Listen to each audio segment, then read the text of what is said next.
कहानी की शुरुआत 1940 में इटली से होती है, जब इटली सेकेंड वर्ल्ड वॉर में प्रवेश करता है। यहाँ पर हम एक 12 साल के लड़के को देखते हैं जिसका नाम रेनातो होता है। उसके पिता रेनातो को लेकर साइकिल खरीदवाने लाते हैं, जिसके बाद वो साइकिल लेकर टाउन में घूमने के लिए निकल जाता है और फिर अपने दोस्तों के पास आता है। रेनातो के दोस्त उसकी साइकिल देखकर बहुत खुश होते हैं। तभी उनका एक दोस्त कहता है वो आ रही है, इसलिए सब बैठ जाओ। सभी लड़के बैठ जाते हैं। रेनातो समझ नहीं पाता कि कौन आने वाली है। तभी उनके पास से टाउन की सबसे खूबसूरत महिला गुजर रही होती है, जिसका नाम मलेना होता है। रेनातो उसको देखकर पागल सा हो जाता है, मानो वो उससे अट्रैक्ट हो गया हो। वो मलेना को देखता ही रह जाता है और अपनी नजर उस पे से हटा नहीं पाता है। फिर रेनातो अपने दोस्तों के साथ साइकिल लेकर मलेना का पीछा करने लगता है। मलेना के पिता अकेले रहते हैं, जो कि एक स्कूल में टीचर होते हैं जिनको सुनाई नहीं देता था, और रेनातो अपने दोस्तों के साथ उसी स्कूल में पढ़ता था। मलेना की शादी हो चुकी है, पर उसका पति ज्यादातर बाहर ही रहता है क्योंकि वो आर्मी में है। मलेना बहुत ज्यादा खूबसूरत होती है, जिस वजह से टाउन के सभी मर्द उसे पाना चाहते हैं।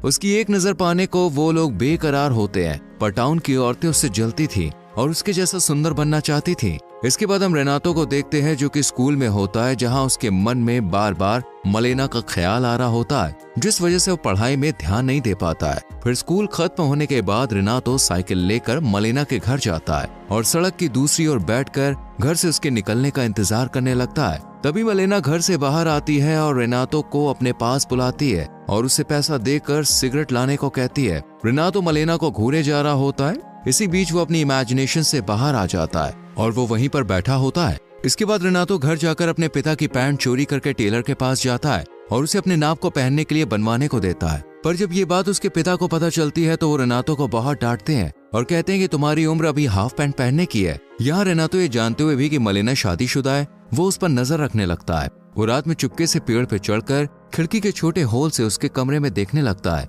वो दिन रात मलेना को फॉलो करने लगता है। एक दिन रात में रेनातो मलेना को छुपकर उसके कमरे में म्यूजिक सुनते हुए डांस करते हुए देखता है।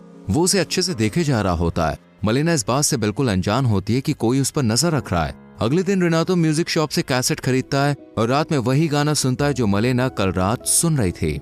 और फिर मलेना उसके कमरे में आने लगती है। ये देखकर रेनातो बहुत खुश होता है, पर ये सब वो इमेजिन कर रहा होता है। अगले दिन जब रेनातो मलेना का साइकिल से पीछा कर रहा होता है, तब वो देखता है कि टाउन के पैसे वाले लोग से लेकर गरीब लोग, यहाँ तक कि बड़े बड़े अधिकारी की नजर मलेना पर है और वो लोग उसे गंदी नजरों से देखते हैं। मलेना को ऐसे घूरता देख उन लोगों की बीवियां उन्हें कहने के बजाय मलेना को ही ताने मारा करती थी, साथ ही उससे नफरत भी करती है, क्योंकि वो औरतें नहीं चाहती थी कि उनका पति पराई औरतों को देखे। मलेना किसी को भी जवाब नहीं देती, वो चुपचाप ही रहती है और वो अपने पति के प्रति वफादार है। इसके बाद मलेना एक घर में आती है जहां उसके पिता अकेले रहा करते हैं। वो यहाँ पर रोज आती है क्योंकि मलेना के पिता बूढ़े हो चुके हैं और उनकी दवाई भी चल रही है। वो उनका ख्याल रखने आती है। यहाँ रेनातो भी साइकिल से पीछा करता हुआ वहाँ पे आ जाता है और छुप कर ये सब देखता है। अगले दिन हम टाउन में देखते हैं कि कुछ आर्मी के ऑफिसर्स और गवर्नमेंट के कुछ लोग माइक में अनाउंस करके बताते हैं कि कुछ लोग वॉर में मर गए, जिनमें मलेना का पति भी शामिल है। ये खबर पाकर टाउन के लोग मलेना को पाना चाहते हैं। वो बहुत खुश हो जाते हैं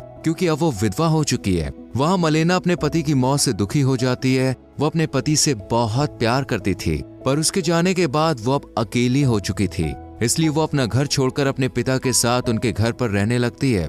रेनातो मलेना के घर के बाहर से उसे देख रहा होता है, जो कमरे में रो रही होती है।